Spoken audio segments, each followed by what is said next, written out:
Hey guys, tonight we set off on a journey across deserts, mountains, and ancient cities, all with your belly rumbling and your curiosity piqued. You're tracing the legendary Silk Road. Not for silk, not for jade or glass beads, but for food. And hey ID, love to know where you're retuning in from. Drop your city and local time in the comments below. Imagine the scent of lamb fat sizzling over open flames, the dry rasp of sand between your teeth. Traders are unpacking bundles of silk, rolls of paper, and more interestingly sacks of dried lentils, fragrant herbs, and smoked meats wrapped in oiled skins. Your stomach growls. It's been 3 days since your last proper meal, which was a dubious ball of barley paste. One Persian general even demanded his soldiers drink it daily, claiming it made their hair grow thicker and dreams more prophetic. There's always a chance the spice pouch got swapped en route, so what you think is turmeric might actually be powdered brick. Either way, it makes the meat taste better, sort of. One swears by grinding them into paste and drying the mix into hard cakes. Another claims they're best boiled with vinegar and left to congeal into something resembling dinner. You don't join the debate. A wheel of sharp cheese could smooth out a customs inspection, especially if the guard had skipped breakfast. And smoke, and listen to the wind rattle the wooden beams above. Tomorrow, the road will pull you eastward toward deserts, mountains, and who knows what else. But tonight, it's just you, some fermented goat milk, and a very persistent fly trying to land on your bowl. The figs made it through. There's a story, possibly apocryphal but told with enough conviction, of an Armenian trader who smuggled gold coins inside dried figs. The trader, unfortunately, did not. You're too focused on the round of goat cheese handed to you by a passing boy. It smells like feet and feels like chalk, but paired with a smear of fig paste, it's oddly addictive. Historians still argue whether that's true or just something he made up after a bad hangover. You overhear a man in Roman robes asking for olive oil, which gets a laugh from the cooks. This is the desert, not a villa someone jogs. Starvation is just a few sandstorms away, and preserved foods are currency. Salted fish from the Caspian Sea, dried apricots from the Zagros Mountains, and nuts sealed in oilcloth are all precious cargo. Some merchants even hide their best treats beneath layers of rough wool or clay beads, safe from both spoilage and sticky-fingered tax officials. Instead, the oils here are from sesame seeds, or sometimes rendered animal fat, which gives every bite a slightly smoky flavor, and a slippery plate, and some kind of chewy bird jerky that might be once been a pigeon, and a wine jug sloshing with something you're not entirely sure was fermented on purpose. You're thousands of miles from home. It's the 2nd century BC, and if the heat doesn't get you, the goat cheese probably will. An arms dusted in cumin is ladling something thick and steaming into chipped bowls. Lamb and yogurt, she grunts, stabbing a chunk of meat with a splintered ladle. The yogurt is sour fermented goat milk that has developed a temp sharper than your elbow after sleeping on a stone floor. But it's warm, rich, and surprisingly comforting. You dunk a wedge of flatbread in it, watching it go limp from the oily broth, and think, this is almost like stew night at home, if stew night involved questionable mutton and a goat staring at you the whole time. So, before you get comfortable, take a moment to like the video and subscribe, but only if you genuinely enjoy what I do here. Now, dim the lights, maybe turn on a fan for that soft background hum, and let's ease into tonight's journey together. You step into a Persian caravanserai as the sun dips low, burning gold across clay rooftops and tired horses. Now though, things are looking up. The local cook, A round-faced woman with eyes like daggers. Goat products are big around here. They travel well. They ferment easily. And fun fact, goat milk was thought to have healing properties by Zoroastrian priests. The air is thick with spices, coriander, black cumin, maybe a trace of saffron if you're lucky. The caravanserai is buzzing with dozens of languages. Bactrian Greet. By the fire pit, a group of men argue over how best to prepare lentils for long travel. Travelers here know food is life quite literally. You curl up beside a fire, your stomach full, head swimming with spice. Speaking of which, tax collectors often accepted food in place of coin. Still, tonight you eat well. The desert doesn't care that you had a decent meal last night. By sunrise, the wind is already clawing at your robes.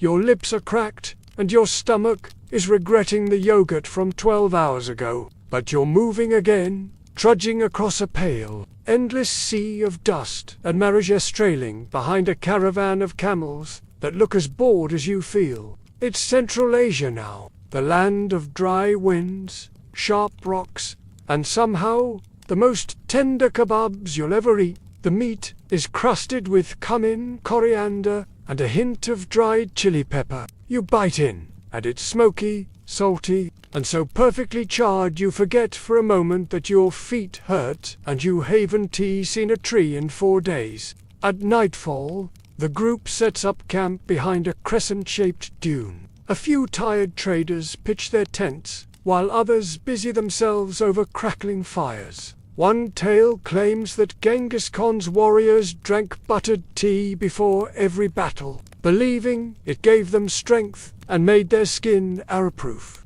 There's a stew of root vegetables and dried berries, rehydrated in a pot that's seen better centuries. You poke at a chunk of something beige and mushy, and a trader cheerfully tells you it's dried turnip, or possibly radish, or possibly parsnip. It doesn't matter, he says with a grin. They all taste like survival. You tear it open and tuck a strip of mutton inside. Now it's a wrap. Technically, you've just made the ancient ancestor of the modern gyro or shawarma. Congratulations. Historians are still divided on whether this was ritual, necessity, or a particularly greasy placebo. You glance at it and swear it's giving you side-eye. Today, you've tasted history skewered on metal rods and eaten under stars unchanged for 1,000 years. The kind of voice that sounds like it knows loss and dry bones. You sip your tea. The stars are beginning to spark above, and the temperature drops so fast your breath. The desert wind is curling through the tent flaps, blowing sand into your tea. Somewhere in the distance, a hyena, or maybe it's a trader who's had too much fermented mare's milk, as if to say, enjoy that, you could be next. Garlic keeps away illness and, arguably, unwanted conversation. There's even an ancient recipe floating around that involves coating meat in honey, drying it in the sun, and sprinkling it with crushed rose petals, supposedly used for weddings or bribes. There's meat tonight, mutton, to be exact, cut into chunks and skewered on long metal rods, roasting slowly over open flames. Someone produces a dented kettle, fills it with mineral-heavy water from a nearby well, and tosses in bricks of compressed tea leaves. The flavor is bitter, earthy, and sharp, with tannins, but with a spoonful of sheep butter mixed in, it becomes thick and almost stew-like. You drink it politely, while your mind replays the phrase, sheep butter, like a broken record. You didn't think much of sheep when this journey began, but now you'd write poetry about lamb fat sizzling on 2 hot coals. One of the cooks waves you over, flicking sand off a stone and handing you a stick of kebab like it's a ceremonial artifact. You chew slowly, while a grizzled merchant explains how these desert kebabs are more than dinner. They re-survival math. See, sheep are easy to herd through rough terrain. You get meat, wool, milk, and according to one enthusiastic old man, emotional companionship. Historians still argue whether Central Asian nomads actually formed deep bonds with their livestock, or were just projecting loneliness. Either way, kebabs were the prize. A camel nearby grumbles loudly.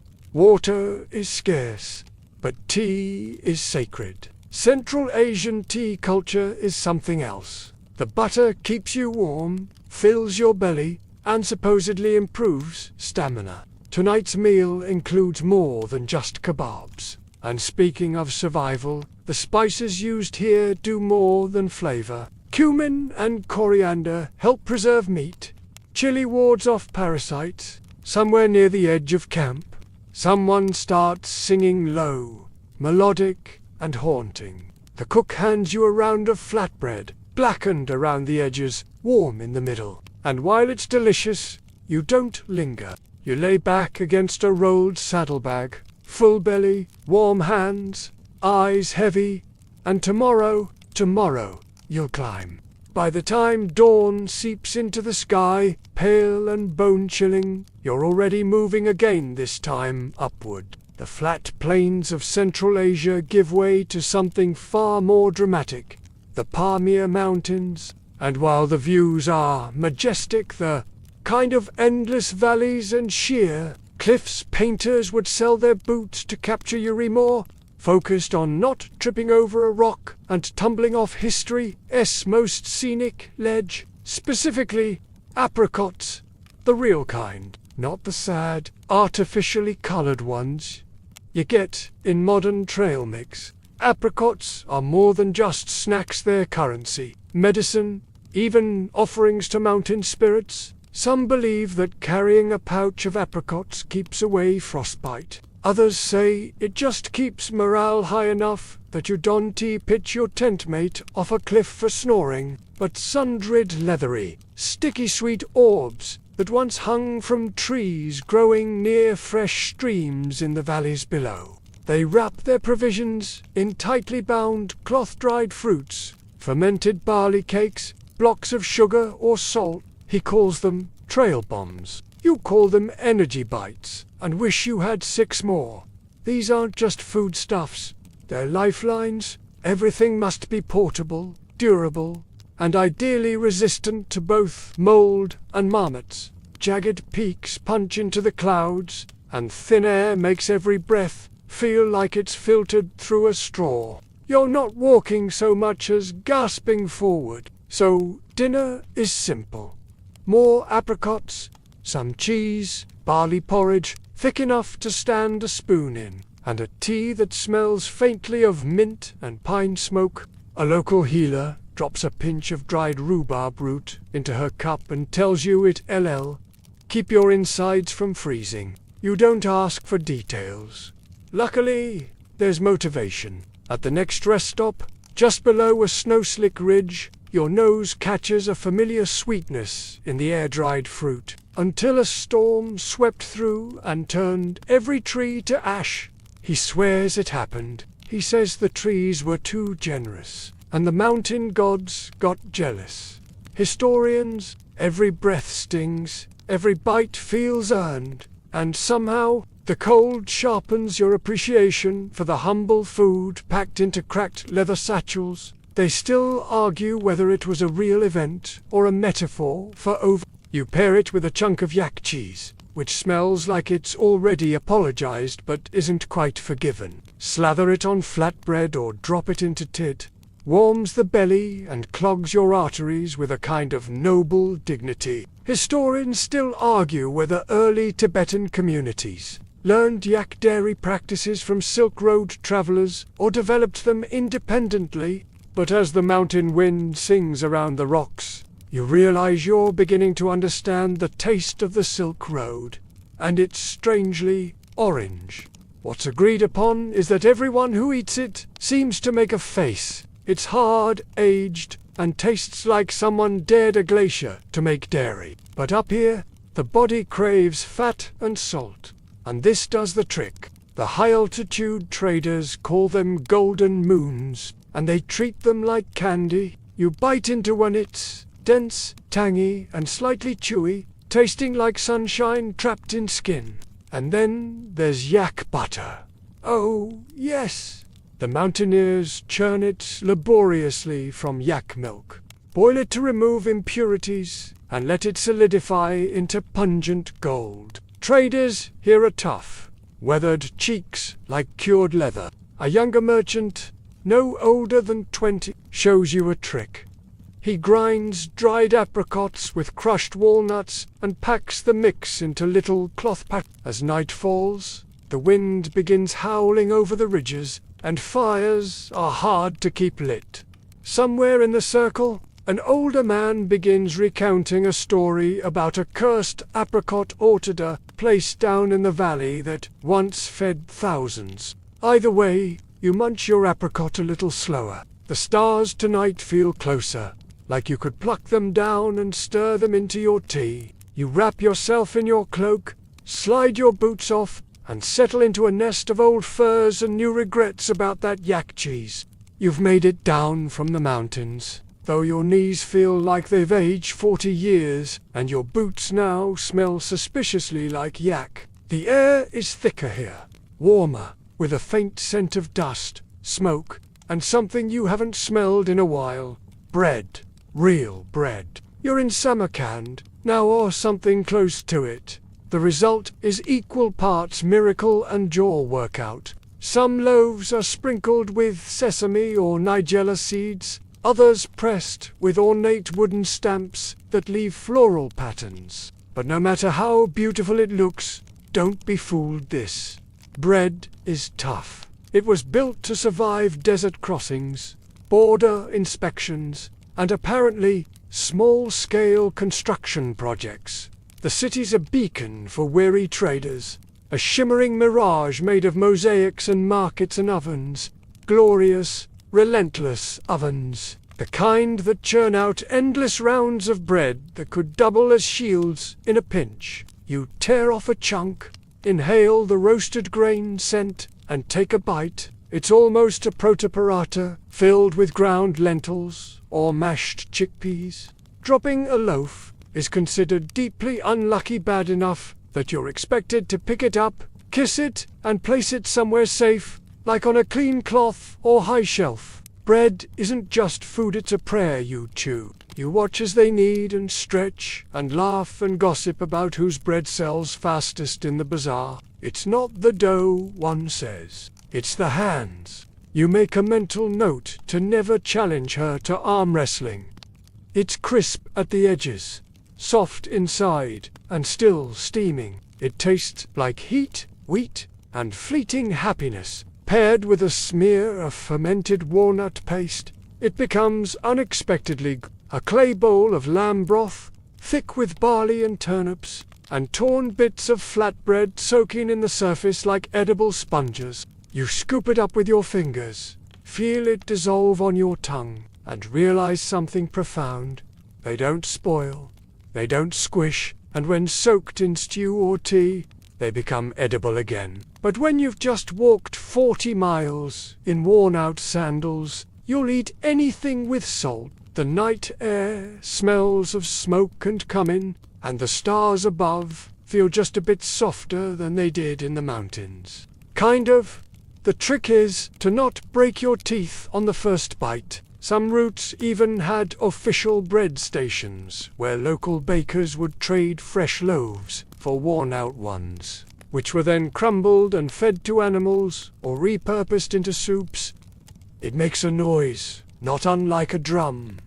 Good bread, he grins, lasts longer than my last marriage. You don't ask for details. Flat, round, cratered like the moon, and just as dry. These loaves are everywhere, and yet you'd arm wrestle a camel to get one fresh off the wall of a because yes, the bread here is cooked by slapping the dough directly onto the inside walls of a blistering clay oven. A trader laughs as he thumps a loaf against his pack. These flatbreads are the unsung heroes of the Silk Road. Yes, stale bread soup was a thing. Mixed with onions, dried herbs, and fermented dairy, it became a kind of porridge/aigrette. It's said that even the invincible The Timmer once refused to leave the city without a cartload of his favorite sesame-covered rounds. There's a fringe theory that some loaves were even used in diplomacy offered, like peace tokens, wrapped in silk cloth and perfumed with rose water. Historians still argue whether that was tradition or just one baker trying really hard to impress the Sultan's cousin. You're handed a still warm loaf, and it practically burns your fingers. A group of local women prepare another type of bread thin. There's a kind of reverence around bread. Some won't eat it without first kissing it. Others never place it face down. Later that night, your dinner is simple. This bread does travel better than you. You lean back, warmed from the inside out, and listen to the quiet hum of a nearby lute. You've left Samarkand behind, the scent of bread and cumin fading in the dust behind your caravan. The terrain flattens, stretching out into a wide, dry openness, where wind races across the ground like it has somewhere very important to be. The sun is high and sharp, turning every surface into a mirror of heat. He slaps a lump of flour and water onto a wooden table, sprinkles a little ash-colored flour over it, and begins to pull and stretch and twist like some hypnotic performance art. The dough splits and stretches into dozens of perfect rope-like strands. You blink, and suddenly it's a bowl of noodles, or maybe dried cabbage that's been soaked in vinegar, garlic, and who knows what. Since the last lunar eclipse, someone forgot to refrigerate something. Someone else got creative with fermentation,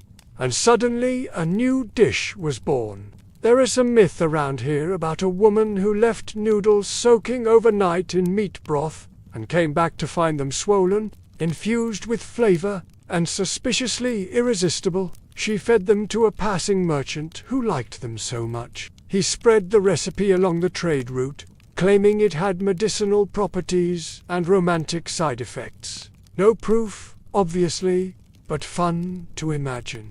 It's mouth-puckering, but refreshing, and likely accidental, or possibly roasted chickpea. The flavors are layered, nutty, savory, slightly sweet. The road stretches on, but at least now you're fueled by ancient carbs and questionable pickles. You'd ask for the recipe if you thought anyone here wrote anything down. Somewhere between nowhere and not quite China, your thoughts wander toward dinner, and tonight, dinner is noodles. Each one a little uneven, a little imperfect, and that's part of the charm. The moon glows above like a giant dumpling waiting to be steamed. Your stomach is full, your heart a little lighter, and your lips still tingling from chili oil. One claims meat-stuffed parcels are superior, citing convenience and the way they hug the flavor. The other swears by noodle soups. Their argument drifts into philosophical territory. Is a dumpling just a folded noodle with ambition? Are noodles simply deconstructed dump? You're too busy chewing to contribute. But not just any noodles. Hand-pulled, chewy, stretched like edible ribbon dancers. They were steamed in baskets or even baked flat, like protolysis. In fact, travelers from the Roman Empire who made it this far were often shocked by how similar some Chinese wheat dishes were to their own homeland staples. Bread, dumplings, noodles, they all seem to have evolved parallel to one another. Proof that when humans get hungry enough, they get creative with flour. You've arrived in the regions bordering western China, where wheat reigns and the pasta debate simmers hotter than your forehead under this sun. The cook tonight is an elderly man with hands that look like they've kneaded dough since the Han dynasty. The broth is beef-based, dark and glossy, poured over the noodles with slices of radish, chili oil, and a generous handful of spring onion. Chinese records speak of noodles as early as 4,000 years ago. But Italy, of course, lays claim to the spaghetti throne. Some even say Marco Polo brought noodles from China to Venice. Though most historians roll their eyes at that and quietly judge your 8th grade history teacher, historians still argue whether East or West deserves the noodle crown, or if they both just figured out at some point that flour plus water equals happiness. You slurp it up, trying not to burn your tongue or your dignity. The dish they prepare is longer style, though it probably hasn't been called that yet. And here's where the great noodle mystery comes in. Who invented pasta? Tonight's noodles are topped with something curious: shreds of preserved vegetable that crunch between your teeth. Pickled mustard greens. Perhaps the Silk Road was full of such happy accidents. As you eat, someone passes around another variation. Noodles stir-fried with sesame oil, bits of mutton, and a handful of something crunchy that might be peanuts. Nearby, two travelers are deep in a debate over dumplings. But here's a quirky tidbit. Some early noodle recipes weren't even boiled. You watch the cook stretch a fresh batch of noodles under the stars, silhouetted against a flickering fire. The strands flutter in the breeze like musical strings. You finish your bowl, wipe your hands on your robe, and lie back against your pack. Somewhere behind you, someone's slurping loudly. Somewhere ahead of you, more noodles await. You reach the Sichuan Basin after days of uneven travel, where the land flattens again, but pulses with life-green rice paddies stretching into the mist fields of bamboo, swaying gently, and distant sounds of people bargaining over fish bundles of greens and baskets of rice. It's the rhythm of daily life, the foundation of nearly every meal, and sometimes even an offering to the ancestors. A bowl of plain white rice here is more sacred than gold in some circles, which is ironic, considering how often it's paired with spicy fish heads or questionable pickled vegetables. Dishes glisten with red oil, pepper flakes, ginger, and garlic. One local tells you, with complete sincerity, that sweating through your meal means it's working. Working toward what? They don't say. They drank it in silence, grateful for the ghost of starch. Whether that happened or not, historians still argue, but the tale lingers like steam in the air. Here, everything smells like steam, smoke, and soy sauce, humid, heady, and just shy of overwhelming. In times of scarcity, there were many people turned to what was available. River rats, rice field rodents, even the occasional squirrel were caught, skinned, and cooked with such skill that you probably wouldn't know the difference. Some emperors, in fact, were said to enjoy the meat of certain wild rodents, claiming it gave them strength.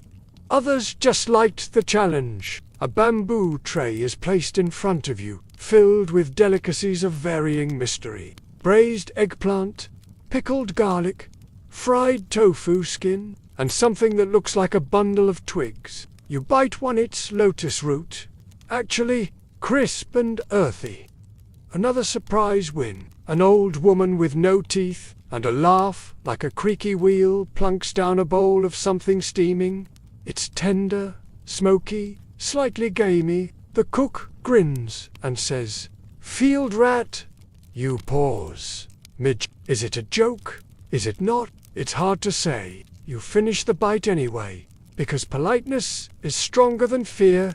Every stem, every bone, every organ. Waste is a luxury only the rich can afford. You watch a cook stir-fry chicken gizzards with green onions, balancing them on a cracked wok over firewood that smells faintly of citrus.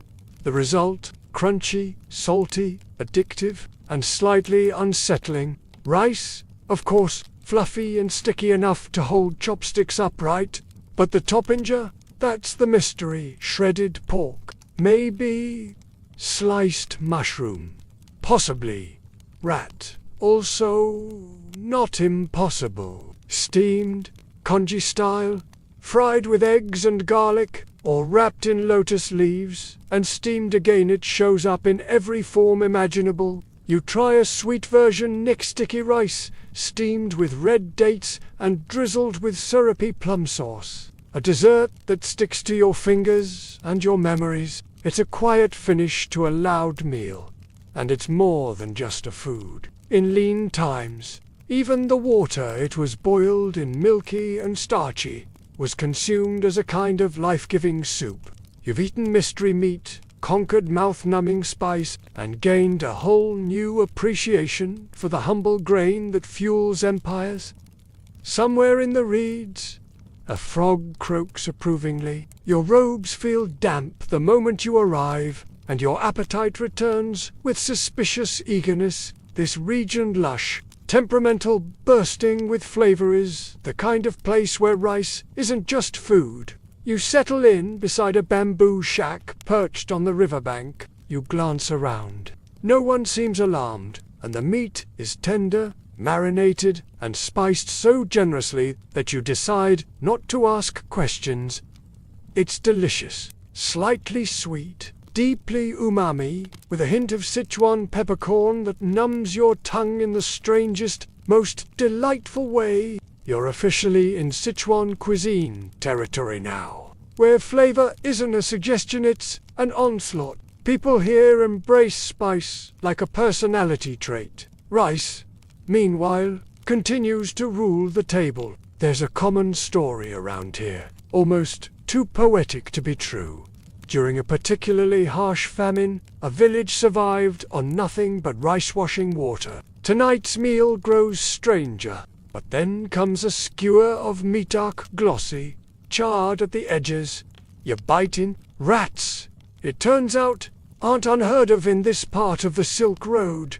Even in times of abundance, there's a deep appreciation here for using everything. And the rice keeps coming. As the night settles over the misty basin, you sit by the river, bowl in hand, reflecting on the day. Tomorrow, the terrain changes again, but tonight, the rhythm of rice carries you gently into sleep. The path curves northward now, winding past old villages built of baked mud and timber, where roofs sag with the weight of age and memories. It's cooler again, drier, and dust clings to your sleeves like a second skin. You trudge on, your pack lighter than it should be, because most of your supplies have either been eaten or shared. Turnips, cabbages, radishes, even garlic bulbs, everything is sliced, salted, brined, buried, dried, or stored in clay jars under floorboards. If it can be pickled, someone has tried. What's left? Pickles. Lots of pickles. He unscrews a sealed jar with dramatic flair, unleashing an aroma that's part vinegar, part memory, part warning. Inside, glistening yellow cubes of pickled turnip, floating in a dark, murky liquid that looks vaguely medicinal, light, durable, immune to spoilage, and weirdly addictive. Once your taste buds surrendered. Yes, really, each night, traders take turns, daring each other to eat whatever comes out of the oldest, most mysterious jar in the wagon. The fermented mustard tubers from certain regions are so prized they were once traded for bolts of silk. One version is said to be aged for 7 years in tightly sealed pots before being deemed worthy of sale. Like garlic, thunder, and regret, but in a good way. The loser buys the next meal or, in one poor soul's case, ends up scrubbing camel tack for a week. Fermented by wild yeast and tasting like the moment before a lightning strike, the stars blink down. Your breath smells like vinegar. Your heart, strangely, feels warm. Some spicy, some sweet, some sharp enough to make your eyelid twitch. But somehow, it works. Especially when your body is running on tired legs, dry bread, and stubborn willpower.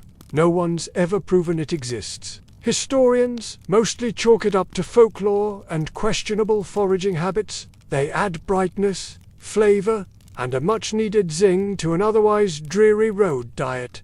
They keep you awake, they keep you alert, they remind you that somewhere, someone thought long and hard about how to make vegetables last just a little longer. You're offered a spot in the game. You politely decline. They laugh and hand you a tame sliver of pickled daikon instead. Long before refrigeration, preservation was an art and pickling was king. Yes, you've entered the preserved stage of the journey. In these northern towns, where winters bite hard and fresh produce can vanish for months at a time, pickling isn't just a culinary choice, it's insurance. Your first taste comes from a friendly man who insists you try what he calls the pride of his grandmother's clay cellar. The garlic was believed to boost strength, ward off illness, and repel both bandits and close conversation. One merchant even offers you pickled plum paste wrapped in grape leaves. It's good for your joints, he says.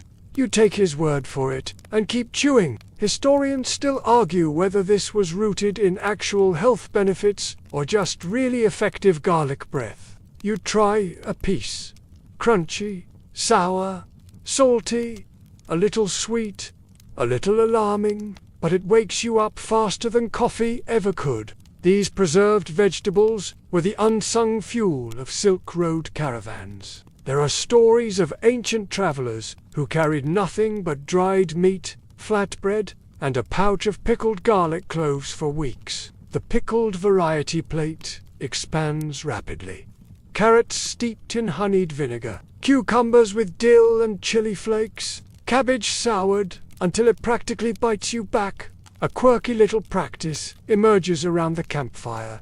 Pickle gambling. Some pickles are, oddly enough, considered luxury goods. You hear a tale from a local grandmother of a ghost pickle, a legendary root vegetable, said to only be found by accident, buried in the wrong jar. Tonight's dinner is humble but comforting.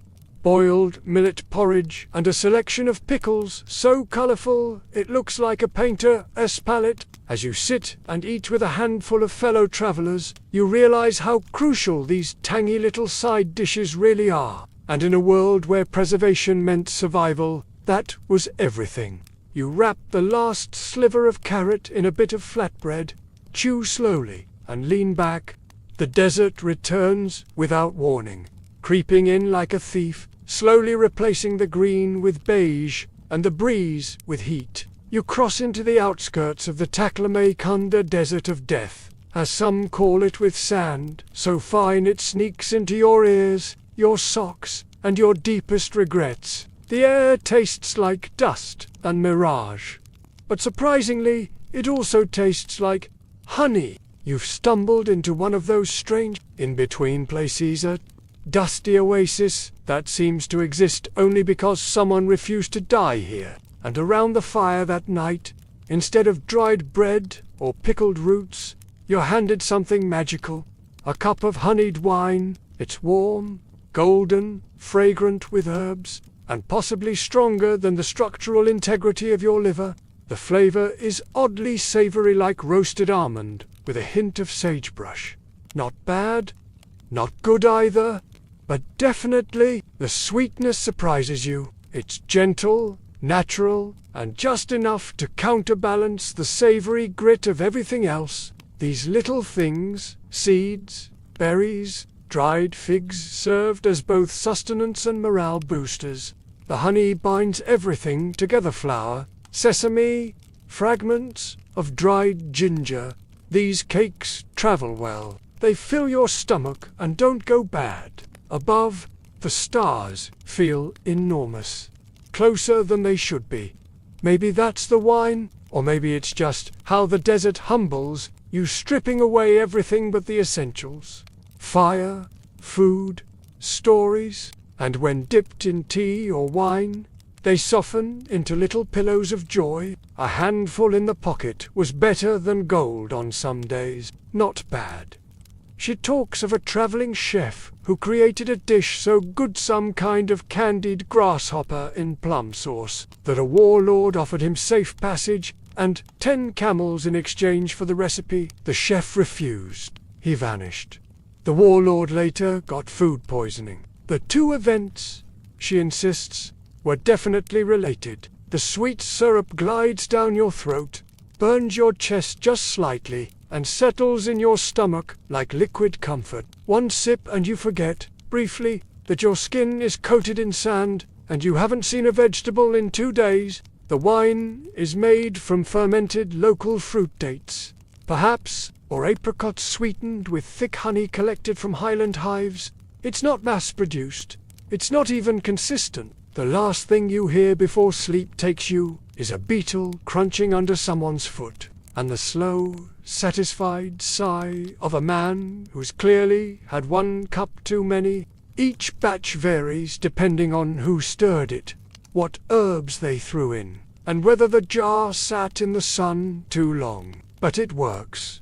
Oh, it works. Beside you, a trader passes around a platter of what he dramatically refers to as desert snack. You brace yourself for dried goat intestines or salted beetles, but no, these are actual insects. Yes, but they're lightly oiled, toasted until crisp, and sprinkled with salt. Locusts, beetles, anything with protein and a decent crunch. Dried, fried, or ground into paste. Some caravans carried jars of powdered insect protein, mixed it with honey, and spread it on Today's high-protein energy bar walked so these could run. Historians still argue whether this was a Silk Road-wide practice or something developed only in the most isolated desert outposts. Either way, it's practical and oddly tasty. Beetle bites, crunchy, nutty, alarmingly Moorish. You pop one in your mouth, it crunches like a peanut shell. Insects were a staple out here, whether people talked about it or not. You're handed another round of snacks this time. Roasted melon seeds and dried mulberries. There's a fringed tale you hear around the fire, told in the low voice of a woman wearing silver bangles up both arms. Your hosts offer one final treat. Honey cakes. They're small, dense, packed with dried fruits and nuts, and sweet enough to make your teeth tingle. You eat too. Okay, 3. The night deepens, and the fire crackles low. Someone plays a flute off-key, but earnestly, while others sip wine and argue about caravan routes. You curl up near the embers with a wool blanket over your shoulders, honey still clinging to your teeth. Sweet dreams. You think. The sands eventually release you, spitting you out like a seed from the belly of the tack. Your boots are worn down to whispers. Your throat tastes like sandpaper, and your stomach is ready for anything that didn't come out of a jar or scuttle across your sleeping mat. Fortunately, the Silk Road now threads into the Gansu Corridor, greenish lifeline hemmed in by mountains and cliffs, guiding you toward the Han Chinese hut. And here something miraculous happens. You smell noodles again, but not just any noodles. These are pan-fried, smoky, golden-edged strands sizzling in oil on a flat iron plate. Fermented bean paste appears in everything broths. One trader hands you what looks like a steamed bun, only to reveal a dark, savory filling that smells vaguely of mischief. You bite in.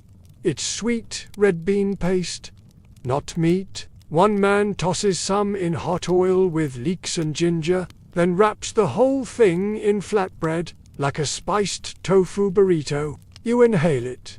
You consider another. One recalls a fermented egg that exploded in its jar and nearly ended a deal. Another swears he once ate a dumpling so good he proposed marriage to the cook on the spot. She laughed in his face, handed him a second dumpling, and walked away. Your brain screams, but your mouth doesn't hate it. It's light, fluffy, just sweet enough to lift your mood without making you suspicious. You bite into it, and finally, you understand what people mean when they say comfort food. It doesn't hurt that you're sitting on an actual bench for once. You watch the cooker, spry woman in her 50s, with arms that could bench press a water buffalo toss. the noodles with vegetables. And, yes, you burn your tongue. Of course you do. But it's worth it. Tofu, mushrooms, greens, chunks of lamb, fermented turnip, even a rogue boiled egg. You contribute a slightly crumpled piece of dried fish. No one judges.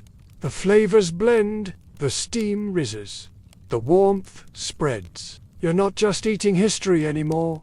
You're cooking in it, simmering slowly, absorbing flavor, steeping in centuries. It's bold, complex, and one of the cornerstones of Sichuan and Gansu cuisine. No one's food is better than anyone else's, because everything swims in the same broth, softening, mingling, transforming, like the Silk Road itself. Some say it was first created by accident when beans were left too long in a broken pot, then eaten out of sheer hunger. Others claim it was developed deliberately as a way to preserve flavor in lean seasons. Historians still argue whether the original inventors were geniuses or just incredibly hungry gamblers. Slivers of pork and something aromatic that smells like spring onion and soy sauce had a passionate affair in a wok. Suddenly there's more variety, more confidence. Chickens run loose behind tea stalls. Vegetables grow in clustered rows just beyond town walls. The flavors are more balanced. Here still spicy, yes,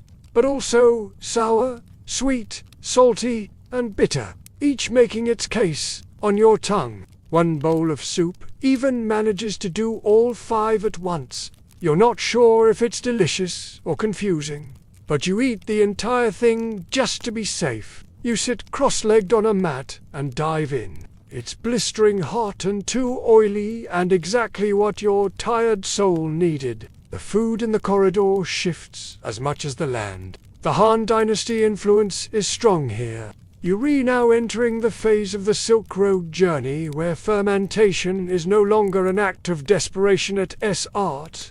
Take Dorban Jin, for instance, a spicy, fermented bean paste made with broad beans and chili, aged in clay pots under sun and time. Along the roadside, you find vendors selling dried tofu, sheet layered and ready to soak up any sauce they're tossed in. For dessert, someone hands you a slice of steamed sponge cake made with rice, flour, and brown sugar. Later that evening, around a shared fire, traders swap food stories instead of gossip. Tonight's meal, a kind of hot pot broth, simmering in a shared clay cauldron, into which everyone drops their contributions. And it's communal. Everyone eats together. You lean back, belly full, face warmed by the fire and broth and laughter. And somewhere beyond the mountains lies Xi'an. But tonight, that can wait.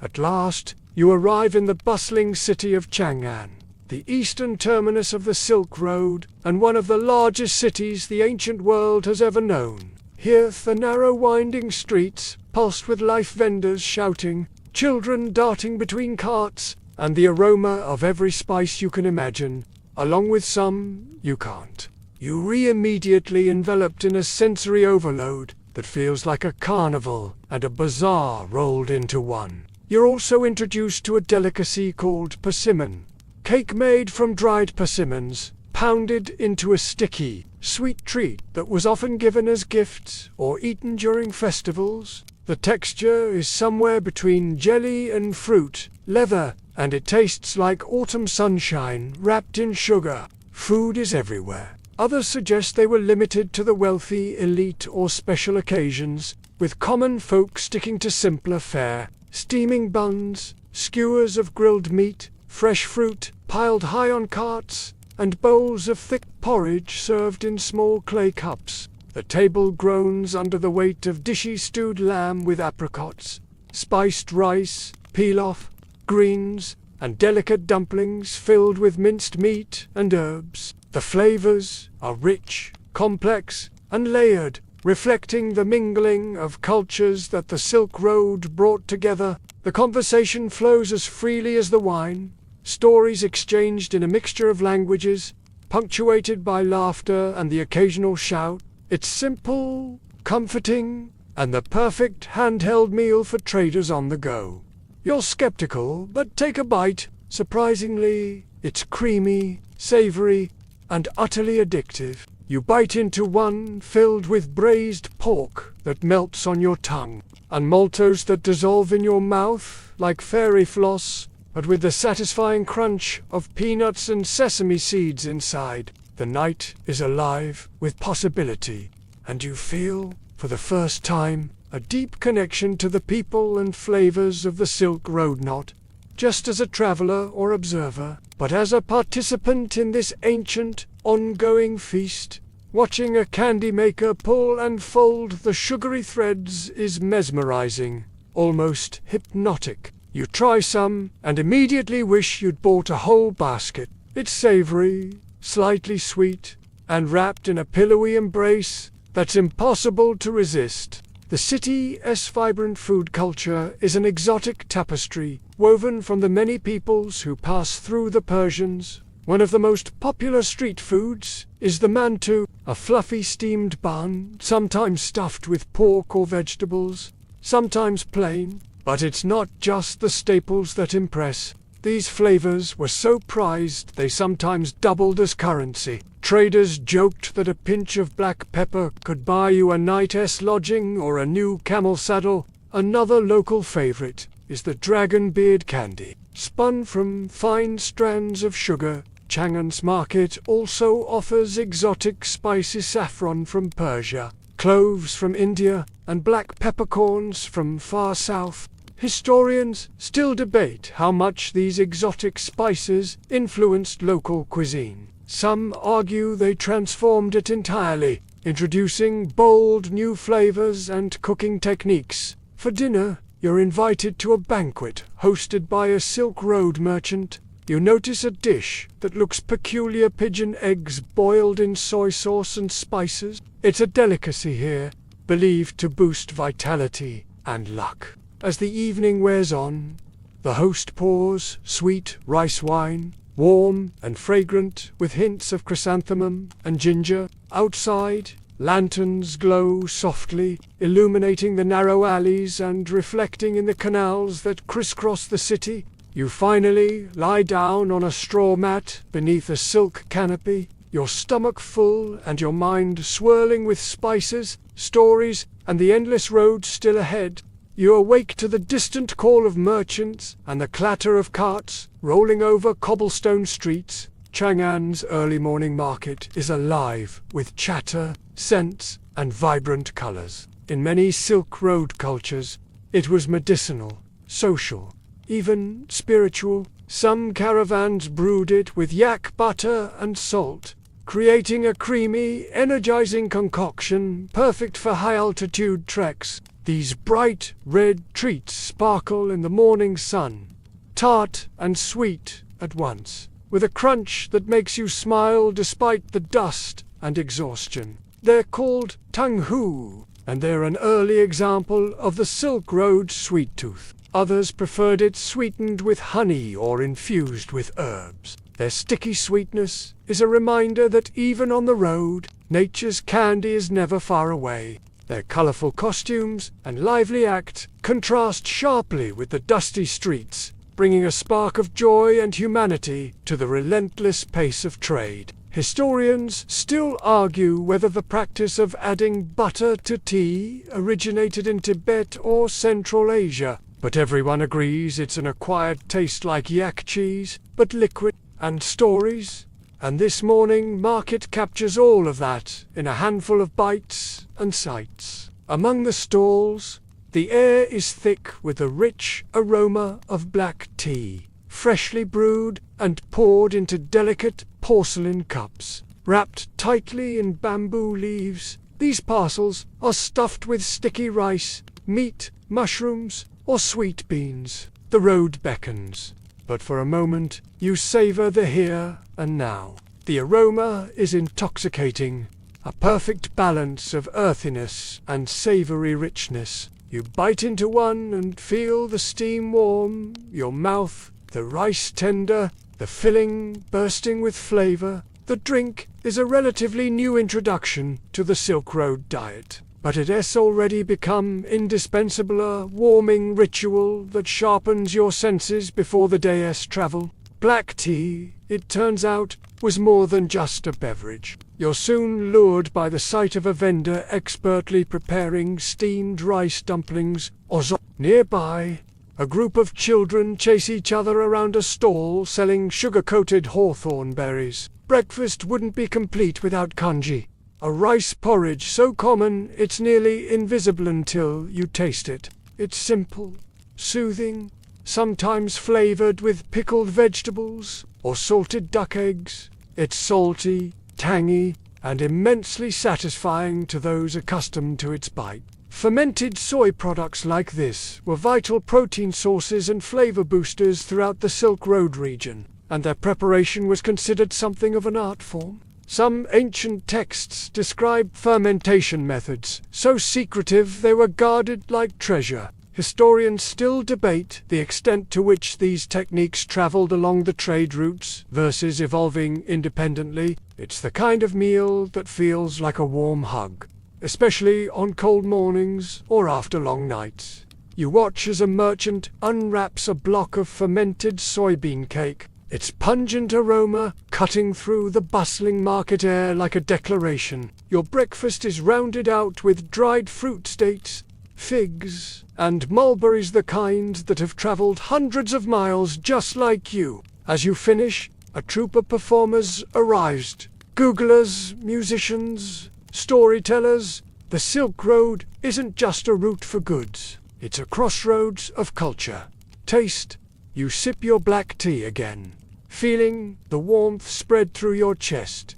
You move on from Chang'an with your belly full and your pack heavier, not with gear, but with stories, recipes, and half-finished snacks wrapped in cloth. The road eastward softens. Fields stretch in neat patterns, and villages become more frequent. The air carries the scent of fresh grain and damp soil. This is farming. Country rice paddies, wheat plots, and barley fields rolling to the horizon, pressed into milk, curdled into tofu, fermented into paste, or dried into skin like sitsit, appears in countless forms. Its seasonal, a modesta bowl of steamed rice, greens, and thin slices of tofu cooked with garlic and fermented black beans. There's no meat today, but the flavors don't need it. Each bite sings of simplicity and balance. They taste like caramel and earth, and you chew them slowly as the village children play with kites shaped like birds and dragons. He offers you a taste in a tiny ceramic cup. It smells like gasoline and truth. You sip it, it hits your brain like a gong and evaporates behind your eyes. You cough once, then twice. He beams and calls you a true traveler. Some come quietly, through soil and steam, in the hands of people who cook because that's what the land has taught them to do. And for the first time in days, you don't hear a single camel. You believe him because you're too dizzy to argue. The sky is clear. The wind is kind. Eggs are boiled, then cracked and steeped again in a dark, fragrant brew of black tea, soy sauce, cinnamon, and star anise. The result is a marbled egg that smells like a spice merchant's dreams. You're handed one from a basket wrapped in cloth, still warm. It's soft, flavorful, and deeply comforting. One farmer you meet shows you how they hang tofu skins on bamboo poles to dry in the wind. When rehydrated and stir-fried, they mimic meat so convincingly you do a double take. You walk through a landscape that quite literally feeds the empires. They serve stir-fried barley noodles, thicker than what you had before, tossed with cabbage and ginger. It's rustic, hearty, and just chewy enough to remind you of the mountain paths behind you. In these quieter agrarian regions, the food takes a different tone, humble, nourishing, deeply tied to the land and the seasons. You arrive in a village where the smell of fresh soybean milk drifts from a stone building with steam curling from the roof. Inside, a family prepares a morning meal of gyanbing, the Chinese street crepe made from mung bean flour, eggs, and sometimes a smear of fermented chili paste or sweet hoisin. It's hot, chewy, crisp at the edges, and absolutely perfect. The cook tells you the herbs were gathered from nearby hills, and insists it'll keep your liver calm. You take her word for it. You fold it into thirds and bite down as the flavors blend savory, spicy, and just a touch sweet from the sauce. You instantly understand why people line up for these at dawn, and how a simple pancake can fuel a day of hard labor. Soy, here, is more than a bean. It's a miracle. You're invited to a small lunch under a canopy of woven reeds. There's an herbal soup, 2 light broth, bits of seaweed, and threads of egg drifting like lazy clouds. After the meal, you're offered sun-dried persimmons, leathery and speckled with natural sugar bloom. And here is a curiosity. One of the elders brews sorghum liquor in a clay still behind his home. As the day stretches, you're told about a curious tradition making tea, eggs for festivals and long journeys. Evening comes, and you re-led to a small barn where the family has set up dinner on low wooden tables. You lean back, belly full of humble grains and soft-spoken spices, and realize something. Not all feasts are loud or lavish. Outside, crickets chirp in the rice paddies. A breeze carries the smell of damp earth and cut grass. Just the steady, peaceful breath of a land that feeds itself on generously. You follow the winding path south, now, where the air grows thicker and the landscape erupts in green. Rivers carve through valleys, rice paddies shimmer under the sun, and bamboo groves rattle like wooden wind chimes. You're heading into the lands once reached by maritime branches of the Silk Road, the humid, verdant regions of Yunnan.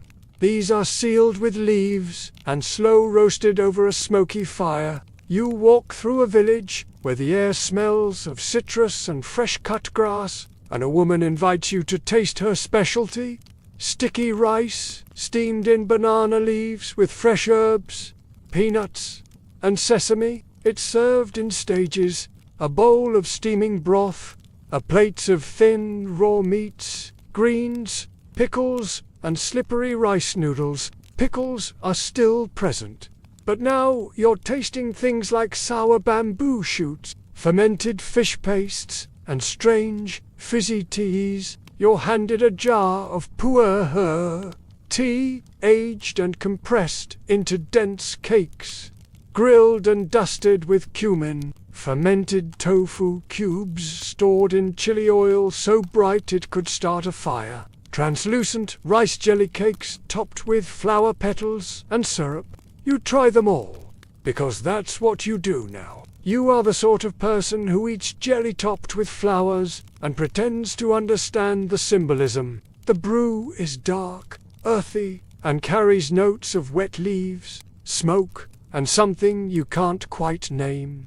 It tastes like a cave smells if that cave also taught philosophy. It's said that aged pu'er is worth its weight in silver, especially if stored in the proper mountain humidity for decades. You sip carefully, aware that you may be drinking something older than your country. You slide everything into the soup and watch it cook right there in front of you like magic. But soup, it's smoky, spicy, sour, and it bites back. The cook claims it wards off ghosts, illness, and annoying neighbors. It's warm, gently sweet, and heavy in a way that makes you slow down and appreciate the silence of a mist-covered rice terrace. In your hands, your chest, your pace, everything's slower, richer, softer. Meals aren't just eaten, they're shared, layered, and steeped in ritual. You eat every bite and sleep soundly. The name comes from an old folk tale of a woman who brought hot food across a bridge to her studying husband every day, or at least the beginning of a quieter chapter. Whether real or not, historians still argue over its origin. but it tastes like effort and love, which is close enough. It's soft, chewy, and tastes like a forest picnic. When cracked open, the scent is Devon earthy, warm, and faintly sweet. The bamboo buzzer flavored the rice with a hint of something green and ancient. You eat with your hands, licking sticky grains from your fingertips like a proper and beyond, where borders blur and every meal seems borrowed, reinvented, or hidden in a banana leaf. And here rice takes center stage again, but not the dry, fluffy mounds of the north. No, here rice sticks to everything. It's sticky, glutinous, and endlessly transformed into cakes, dumplings, balls, and rolls. It's soaked, steamed, fermented, or pounded into submission with wooden hammers and two people yelling in rhythm. Your first encounter is with a humble street vendor preparing bamboo ricer, mixture of sticky rice, mushrooms, tiny bits of fatty pork, unfermented bean curd, all stuffed into hollow bamboo tubes. In this region, wild herbs and foraged greens are folded into meals with intuitive ease. Later, in a cooler mountain town nestled in the mists, you're given a bowl of crossing the bridge noodles.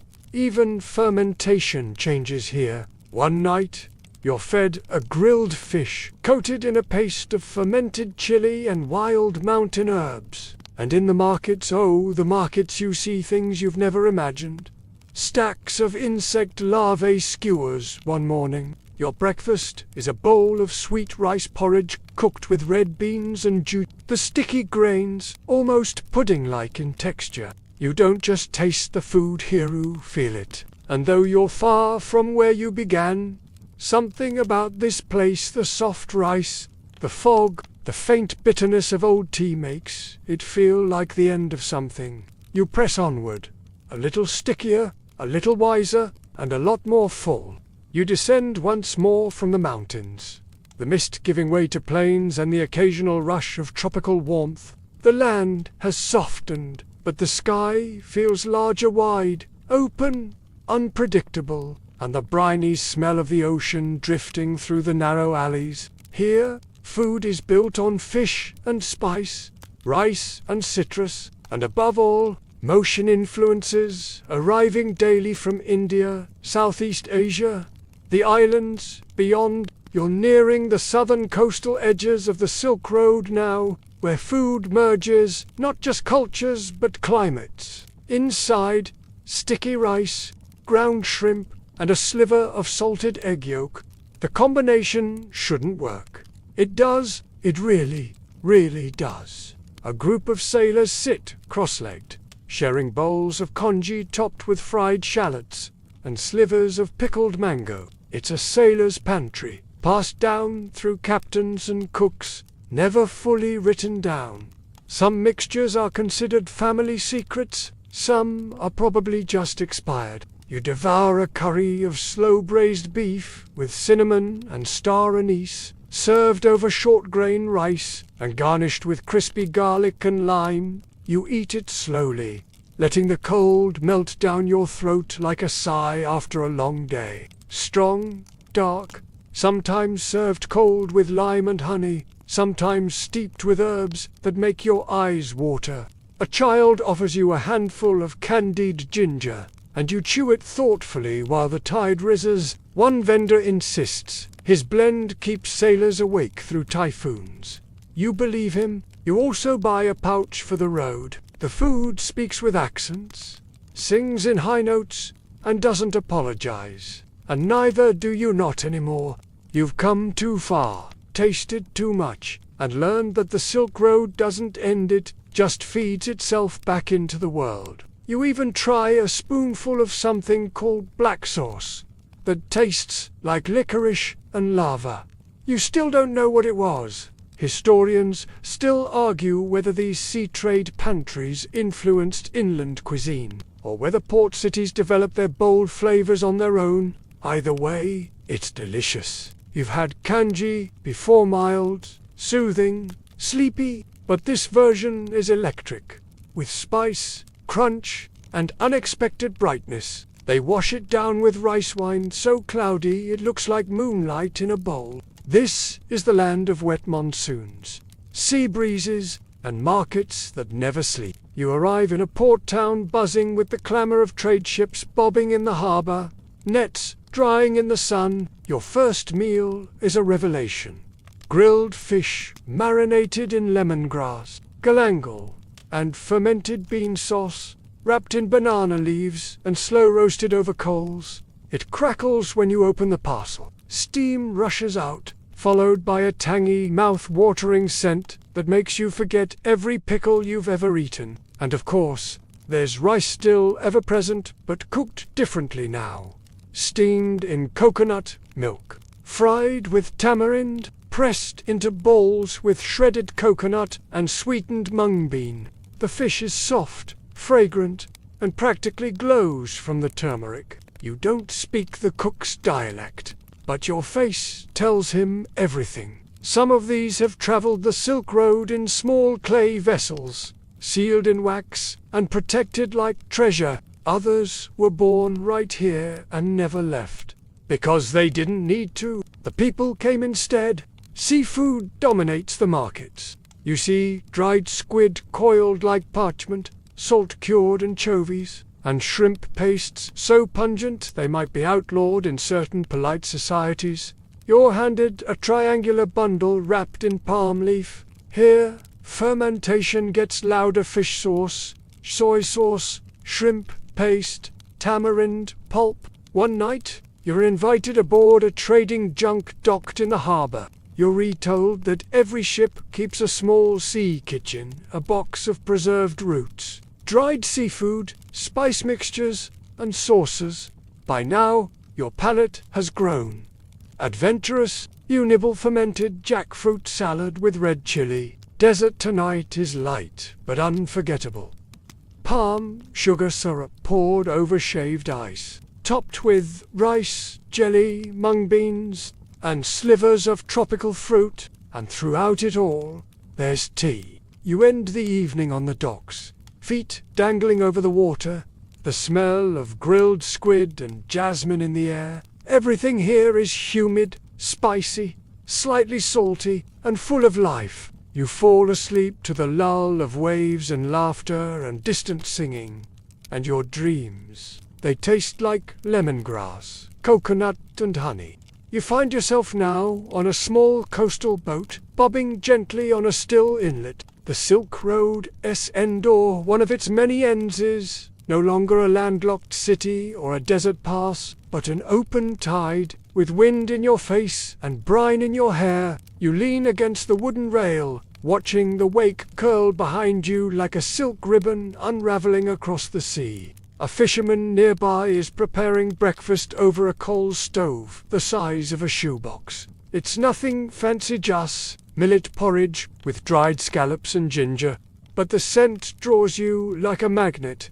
Last night's fish becomes this morning's soup. Leftover rice turns into crispy fried cakes, sometimes mixed with grated sweet potato and bound with egg. A banana leaf is always within reach, ready to serve as plate, steamer, or wrapping. The meal is celebratory, excessive, full of laughter and clinking bowls. Platters of braised duck with 5-spice pineapple and tamarind stews, crispy shrimp pancakes, and pickled mango slices circle the room. There's a small bowl of fermented shrimp paste. No one dares approach too boldly, except you. You've eaten the Silk Road, bite by bite, and its map is etched into your memory by flavor. You hold a warm cup of fermented rice wine and a small bowl of sweet coconut pudding. Around you, people eat, talk, share.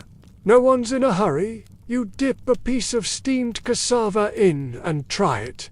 It knocks your socks off. Everyone cheers. He ladles a steaming bowl into your hands and sprinkles over dried seaweed, spring onion, and a few drops of fragrant sesame oil. You lie back on a wooden deck, warmed by the day's sun, your head cushioned by a folded cloth, your body softened by good food and long stories.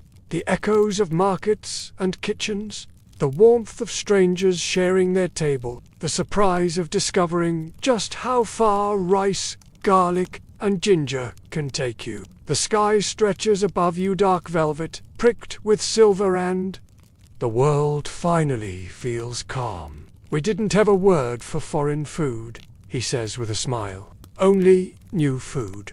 The bells of camels are just memory. The sizzle of oil in a far-off wok fades to a murmur. Even the strongest spice softens in your mouth, leaving behind only comfort. And here, at the edge of the known world, people eat like they've been everywhere because their ancestors have. And so, the journey ends, not with a bang or a final bite, but with a gentle exhale, like steam escaping from a bamboo steamer. Probably both. But here, now, it simply feels like a way of life, one plate handed to the next, 1,000 flavors forming a single story. One cart sells Indian-style curries with flatbread, while another offers spicy stir-fried noodles with soy-glazed tofu, and savory rice bowls seasoned with anchovy powder and chili oil.